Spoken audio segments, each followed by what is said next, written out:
Saya Solemit Asibuan dengan NPM 2309-10123. Di sini saya akan menjelaskan latar belakang penalaran atau rehousing. Penalaran atau rehousing merupakan suatu konsep yang paling umum, menunjuk pada salah satu proses pemikiran untuk sampai pada suatu kesimpulan sebagai pernyataan baru dari beberapa pertanyaan lain yang telah diketahui. Dalam pertanyaan-pertanyaan itu terdiri dari pengertian-pengertian. Perkenalkan, nama saya Salsabila Tahira Asibuan dengan NPM 2309-1997. Di sini saya akan menjelaskan tentang teori dan pembahasan. Yang pertama, pengertian penalaran.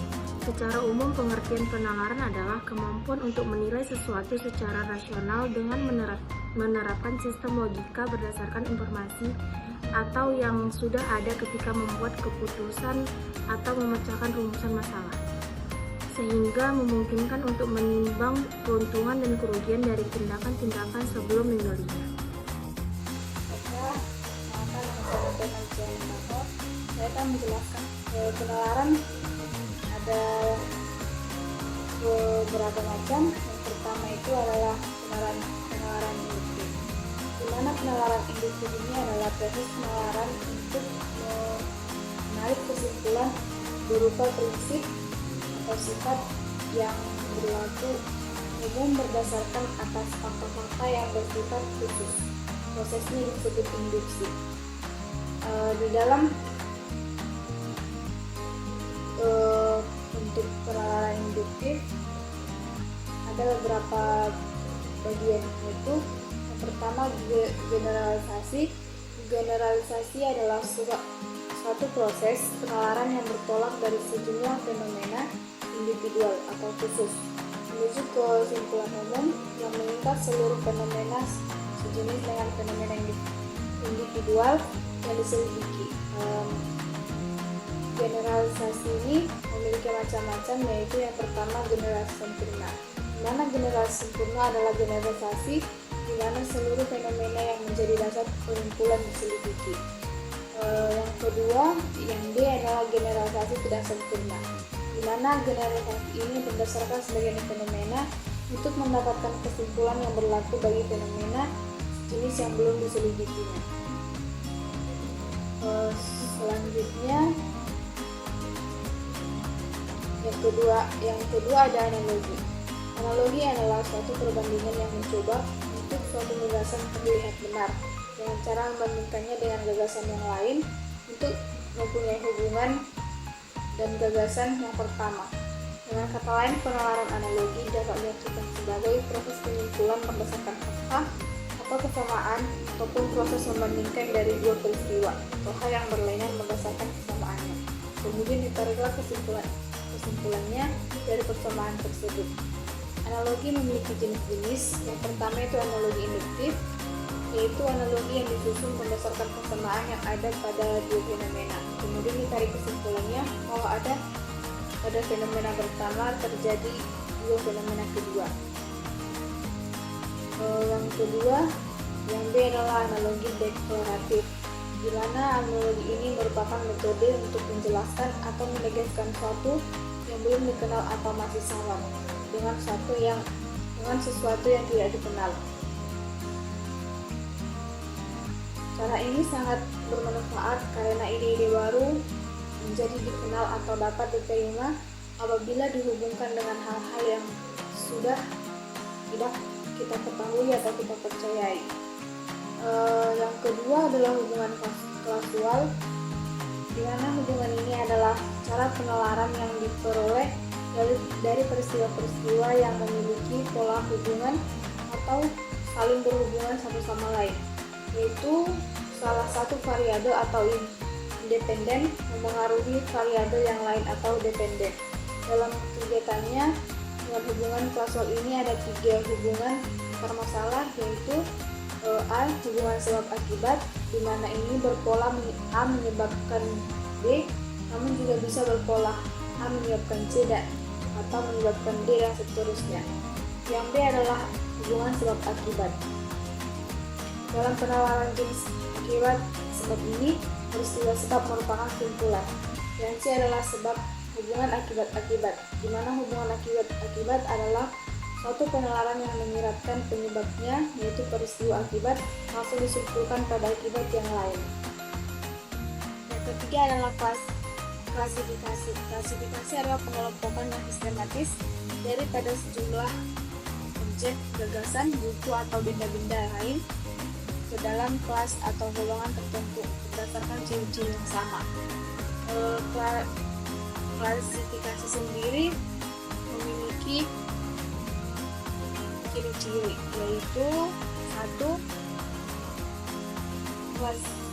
klasifikasi artifisial, di mana ini adalah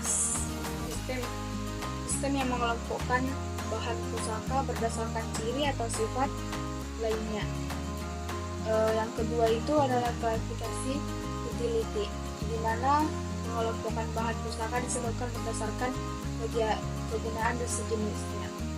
Ketiga, klasifikasi fundamental, pengelompokan bahan pusaka berdasarkan ciri subjek atau isi pokok persoalan yang dibahas dalam suatu buku.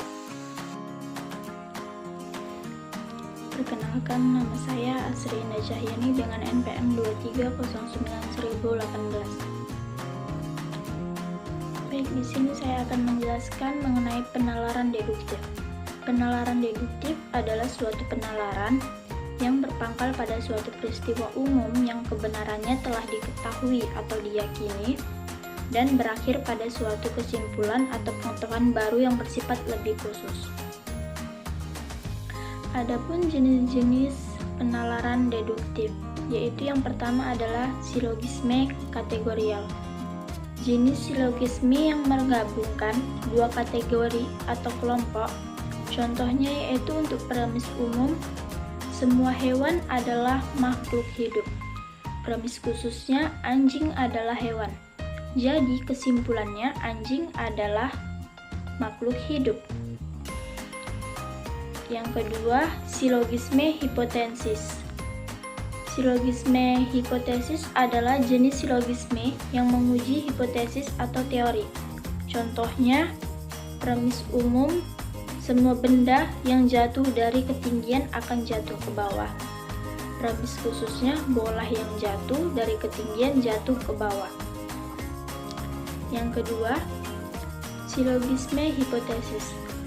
Jenis silogisme yang menguji hipotesis atau teori. Contohnya, premis umum adalah semua benda yang jatuh dari ketinggian akan jatuh ke bawah. Untuk premis khususnya, bola yang jatuh dari ketinggian jatuh ke bawah. Jadi kesimpulannya, hipotesis benar, bola jatuh ke bawah. Selanjutnya, untuk yang ketiga ada silogisme alternatif. Silogisme ini yang menguji alternatif atau pilihan. Contohnya, premis umum, semua benda yang jatuh dari ketinggian akan jatuh ke bawah atau ke samping. Untuk premis khususnya, bola yang jatuh dari ketinggian jatuh ke bawah. Jadi kesimpulannya bola jatuh ke bawah bukan ke samping. Yang keempat ada entimen. Entimen adalah jenis penalaran deduktif yang mengambil kesimpulan dari satu premis saja. Contoh premis, anjing adalah hewan. Kesimpulannya anjing memiliki kaki. Selanjutnya untuk yang kelima adalah salah nalar. Salah nalar ini adalah jenis penalaran deduktif yang menghasilkan kesimpulan yang tidak logis atau tidak masuk akal. Contoh, premis semua hewan memiliki kaki. Premis khusus, anjing adalah hewan yang tidak memiliki kaki. Kesimpulannya anjing memiliki kaki tetapi tidak memiliki kaki. Semua jenis penalaran deduktif ini berfokus pada pengambilan kesimpulan yang pasti atau logis berdasarkan premis yang telah diakui atau dianggap benar sebelumnya. Assalamualaikum warahmatullahi wabarakatuh. Nama saya Muhammad Aldian Salitongah dengan NPM 2309100063. Baik, di sini saya akan menjelaskan tentang prinsip-prinsip penalaran. Istilah prinsip sering diartikan dengan kaidah atau hukum. Nah, prinsip Suatu prinsip jika tidak membutuhkan suatu pembuktian yang jelas dengan sendirinya karena terlalu sederhana, maka prinsip itu disebut dengan aksioma atau prinsip dasar. Dengan demikian, aksioma atau prinsip dasar dapat didefinisikan suatu pernyataan mengandung kebenaran universal yang kebenarannya itu sudah terbukti dengan sendirinya, atau dirumuskan juga suatu hal yang diterimanya sebagai kenyataan yang bersifat universal. Mungkin sekian dari penjelasan saya tentang prinsip penalaran. Di sini saya Tasya Yuma Sabrina akan membacakan bagian prinsip-prinsip penalaran. Yang pertama di sini ada prinsip identitas. Yang dimaksud dengan prinsip identitas ini ialah menyatakan bahwa setiap benda adalah apa adanya. Yang kedua di sini ada prinsip non-kontradiksi. Prinsip non-kontradiksi adalah hal yang tidak dapat ditindaklanjutin di bagian yang sama dengan cara yang berlawanan. Yang ketiga di sini ada prinsip eksklusi terpilih. Yang dimaksud dengan prinsip eksklusi terpilih ini, sesuatu jika dinyatakan sebagai hal tertentu atau bahkan hal tertentu, maka tidak ada kemungkinan ketiga yang merupakan jalan tengah. Dan yang terakhir ada prinsip cukup alasan. Yang dimaksud dengan prinsip cukup alasan ini, filosofi yang menyatakan bahwa segala sesuatu memiliki alasan, penyebab, penjelasan atau dasar. Dan saya terima kasih. Assalamualaikum warahmatullahi wabarakatuh. Perkenalkan, nama saya Tanti Maya dengan nomor pokok mahasiswa 2309100048 dari kelas 2A Sistem Informasi. Di sini saya akan melanjutkan hasil presentasi kelompok kami pada bagian 2.5 yaitu pengenalan definisi. Definisi juga merupakan unsur atau bagian daripada ilmu pengetahuan yang merumuskan dengan singkat dan tepat mengenai objek atau masalah. Definisi sangat penting bagi seseorang yang menginginkan sanggup berpikir dengan baik. Membuat definisi terlebih dahulu bukanlah memperpanjang persoalan, tetapi justru membuktikan pendidikan seseorang bahwa dia tahu kerangka masalahnya. Masuk kita ke macam-macam definisi. Yang pertama ada definisi nominalis, yaitu menjelaskan sebuah kata dengan kata lain yang lebih umum dimengerti. Yang kedua definisi sinonim, yakni penjelasan dengan memberikan persamaan kata atau memberikan penjelasan dengan kata yang lebih dimengerti. Ketiga definisi simbolis, yakni penjelasan dengan memberikan persamaan pernyataan berbentuk simbol-simbol. Di ketiga ada definisi etimologis, yaitu penjelasan dengan memberikan asal-usul katanya. 4. Definisi semantis, yakni penjelasan tanda dengan suatu arti yang telah terkenal. Yang kelima definisi stipulatif, yakni penjelasan dengan cara pemberian nama atas dasar kesepakatan bersama. Keenam definisi denotatif, yakni penjelasan term dengan cara menunjukkan atau memberikan contoh suatu benda atau hal yang termasuk dalam cakupan term. Definisi denotatif ini lebih khusus serta lebih konkret, berguna dalam corak pemberitaan elementer. Namun dalam hal yang berhubungan dengan ilmu pengetahuan serta uraian teknis, definisi ini kurang berguna.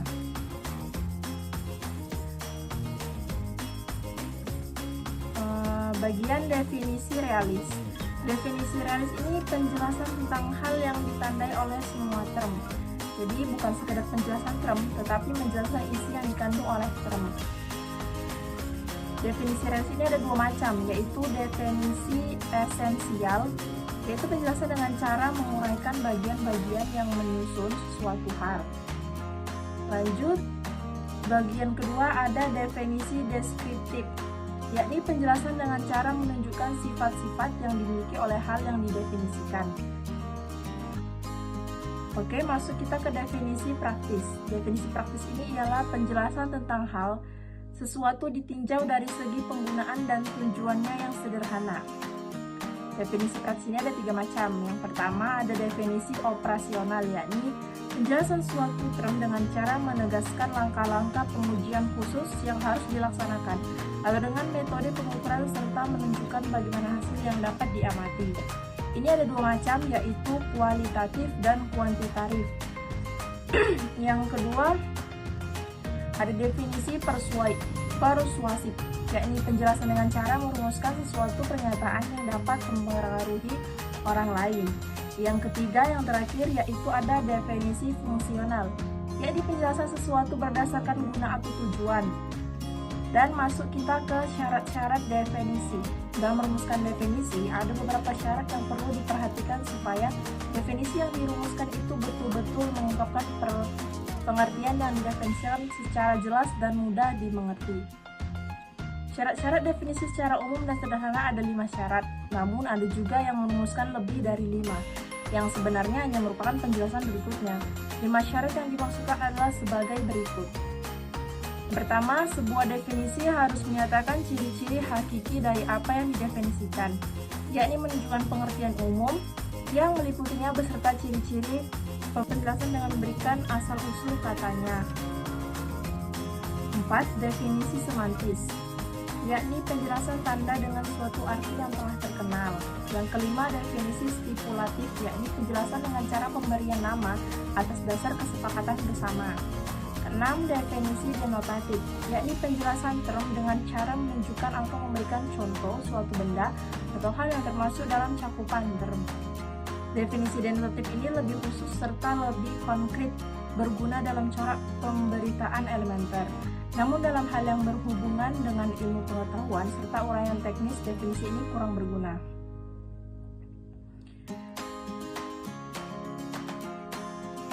Bagian definisi realis.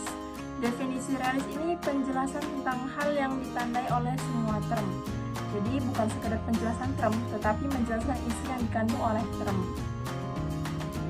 Definisi realis ini ada 2 macam, yaitu definisi esensial, yaitu penjelasan dengan cara menguraikan bagian-bagian yang menyusun suatu hal. Lanjut, bagian kedua ada definisi deskriptif, yakni penjelasan dengan cara menunjukkan sifat-sifat yang dimiliki oleh hal yang didefinisikan. Oke, masuk kita ke definisi praktis. Definisi praktis ini ialah penjelasan tentang hal sesuatu ditinjau dari segi penggunaan dan tujuannya yang sederhana. Definisi praktis ini ada 3 macam. Yang pertama ada definisi operasional, yakni penjelasan suatu term dengan cara menegaskan langkah-langkah pengujian khusus yang harus dilaksanakan, atau dengan metode pengukuran serta menunjukkan bagaimana hasil yang dapat diamati. Ini ada 2 macam, yaitu kualitatif dan kuantitatif. Yang kedua ada definisi persuasif, yakni penjelasan dengan cara merumuskan sesuatu pernyataan yang dapat mempengaruhi orang lain. Yang ketiga, yang terakhir, yaitu ada definisi fungsional, yaitu penjelasan sesuatu berdasarkan guna atau tujuan. Dan masuk kita ke syarat-syarat definisi. Dalam merumuskan definisi, ada beberapa syarat yang perlu diperhatikan supaya definisi yang dirumuskan itu betul-betul mengungkapkan pengertian yang didefinisikan secara jelas dan mudah dimengerti. Syarat-syarat definisi secara umum dan sederhana ada 5 syarat, namun ada juga yang merumuskan lebih dari 5, yang sebenarnya hanya merupakan penjelasan berikutnya. 5 syarat yang dimaksudkan adalah sebagai berikut. Pertama, sebuah definisi harus menyatakan ciri-ciri hakiki dari apa yang didefinisikan, yakni menunjukkan pengertian umum yang meliputinya beserta ciri-ciri pembedanya yang penting. Syarat yang kedua yaitu sebuah definisi harus merupakan suatu kesetaraan arti dengan hal yang didefinisikan. Maksudnya tidak terlampau luas dan tidak terlampau sempit. Yang ketiga, sebuah definisi ini harus menghindarkan pernyataan yang memuat term yang didefinisikan. Artinya, definisi tidak boleh berputar-putar memuat secara langsung atau tidak langsung subjek yang didefinisikan. Yang keempat, sebuah definisi sedapat mungkin harus dinyatakan dalam bentuk rumusan yang positif, yakni tidak boleh dinyatakan secara negatif jika tidak dapat dinyatakan dengan kata-kata yang positif, karena membuat definisi inilah untuk mengatakan apakah barang sesuatu dan bukannya untuk mengatakan bukan apakah barang sesuatu itu. Yang kelima, yang terakhir ada syarat mengenai sebuah definisi harus dinyatakan secara singkat dan jelas terlepas dari rumusan yang kabur atau bahasa kiasan. Karena maksud membuat definisi ialah memberi penjelasan serta menghilangkan perwayuhan arti atau makna ganda, maka dengan dipakainya istilah-istilah yang kabur dapat menghadapi maksud tersebut. Baik, itu tadilah penjelasan dari saya mengenai materi bagian penyusunan definisi. Selanjutnya mengenai bab 3 kesimpulan akan dilanjutkan oleh teman saya. Terima kasih. Perkenalkan, nama saya Sophia. Di sini saya akan menjelaskan kesimpulan. Logika artinya bernalar. Penalaran atau reasoning adalah proses mengambil simpulan atau conclusion dari bahan bukti atau petunjuk evidensial. Secara umum ada dua jalan untuk mengambil simpulan dalam penalaran, yakni lewat penalaran induktif dan penalaran deduktif. Deduktif dan induktif berkaitan dengan logika atau penalaran. Cara menarik simpulan bisa dilakukan dengan dua cara, yakni penarikan simpulan secara tidak langsung dan penarikan secara langsung. Salah nalar atau inference ialah gagasan. Perkiraan atau simpulan yang keliru atau sesat. Salah nalar terjadi karena kita tidak mengikuti tata cara pemikiran dengan tepat. Telaah atau kesalahan itu membantu kita menemukan logika yang tidak masuk akal dalam tulisan